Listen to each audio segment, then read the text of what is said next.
Agnon, c'est Clochette Kelly et bienvenue sur ma chaîne.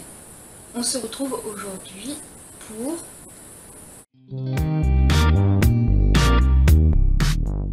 et donc je vais vous présenter les livres que j'ai acquis. C'est parti. À savoir, il n'y a pas de service presse dans ce bouquin.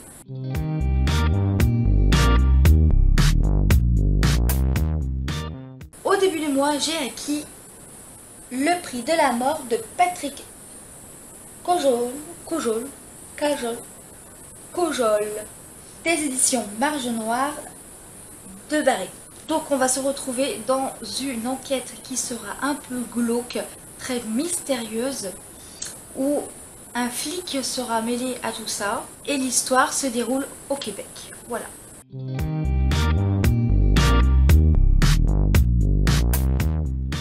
Ensuite, j'ai acquis le deuxième tome de Les 100, donc de Cass Morgan.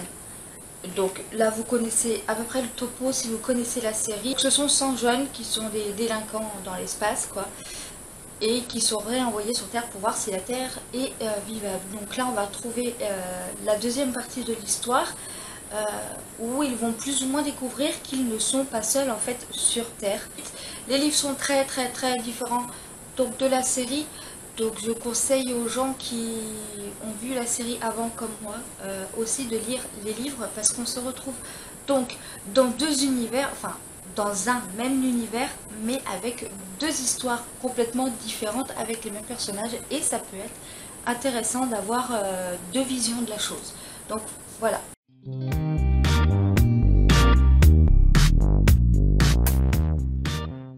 Ensuite, il s'agit d'un livre historique de Sylvia Raffine, Le sabre et la fleur de cerisier, qui est édité donc chez Gloriana Édition. Ce livre est donc une histoire d'amour entre une courtisane et un samouraï errant. J'ai commencé à le lire, je n'ai pas lu beaucoup de chapitres, j'en suis quoi, même pas au 3e chapitre que je suis déjà lassée. Il se rend compte, il se désire déjà, enfin bref, c'est une histoire d'amour et moi et les histoires d'amour, ça fait deux. Mais c'est un livre que j'ai acquis, je le continuerai quand j'aurai envie de lire des histoires d'amour un peu gnangnan.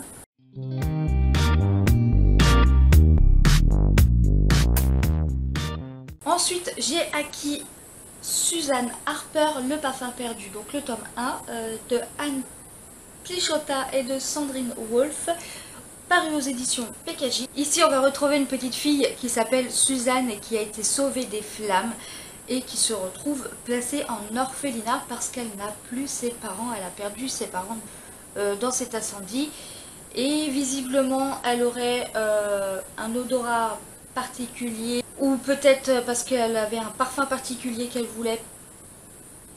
Je sais pas trop ce qui se passe avec le parfum, enfin bref. Et donc cette jeune fille va tout faire pour être adoptée par certaines personnes donc qui portent un parfum spécial. Et je peux pas vous dire la suite, je ne l'ai pas encore lu, mais c'est très intéressant.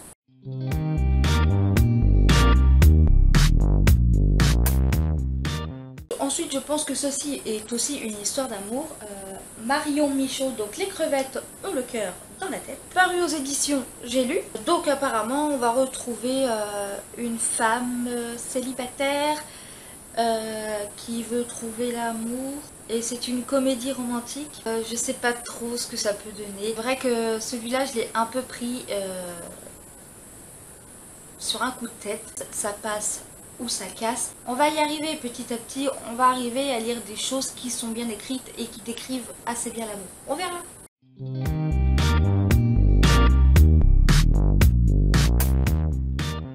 Ensuite, j'ai aussi acquis Les lacs des ténèbres, donc de Ruth Randall, paru aux éditions Le Masque. On va retrouver une journaliste qui fait des pronostics sur les matchs de football et il va gagner une grosse somme qu'il va donner aux personnes qui sont mal logées et donc je pense que ça va raconter cette histoire parce que ce geste apparemment a été très mal compris. Ils n'ont pas compris sa générosité et donc je pense que ça doit être tout expliqué dedans.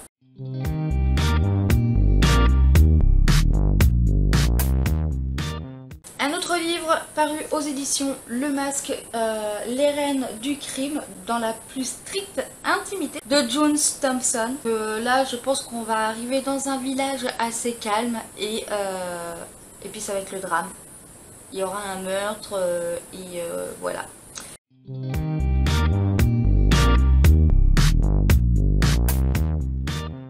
Ensuite, Monstre, Luc Blanc-Villain, aux éditions L'École des loisirs. Honnêtement, la couverture est trop rigolote. Donc c'est un livre qui est donc illustré. Donc nous allons retrouver le roi du stress, le roi de l'angoisse, où il va rencontrer quelqu'un qui rentre d'Amazonie et je pense qu'ils vont vivre quelque chose ensemble, qui va lui raconter ses histoires. Un truc comme ça. Et les illustrations sont de Nathalie Desforges.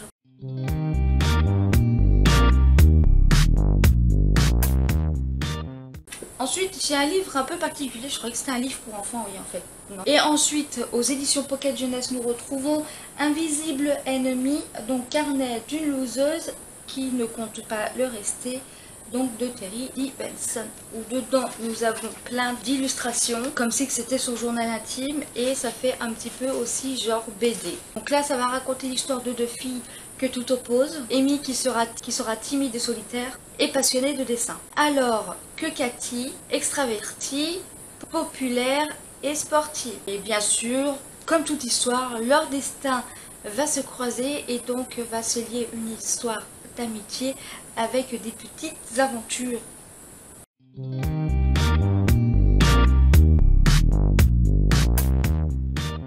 Aux éditions Sarbacane, on retrouve Le Grand Magasin Fluo, donc écrit par Stéphane Gisbert. Là c'est un livre jeunesse et oui c'est illustré et donc c'est une histoire qui va nous parler d'un enfant qui s'appelle Mathieu Martin, qui sera le souffre-douleur de sa classe. Mais heureusement il a des amis et donc tout va bien se passer pour lui. Et donc un jour avec ses amis, donc ils vont aller dans ce magasin, ils vont proposer une espèce de concours, celui qui a le jeton d'argent gagnera je sais pas quoi, sauf que Mathieu trouve ce magasin bizarre et je pense qu'avec ses amis ils vont essayer de savoir ce qui se passe là-bas.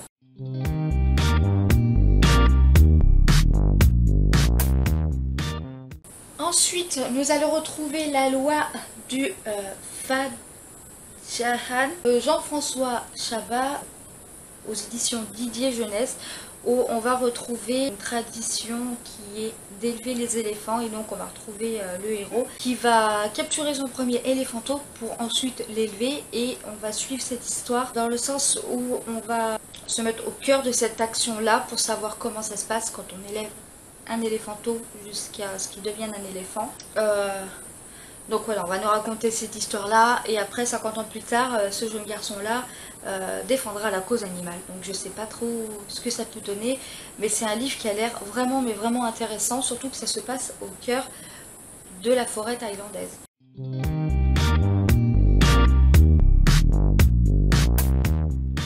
Et le meilleur pour la fin, un livre que je voulais depuis longtemps.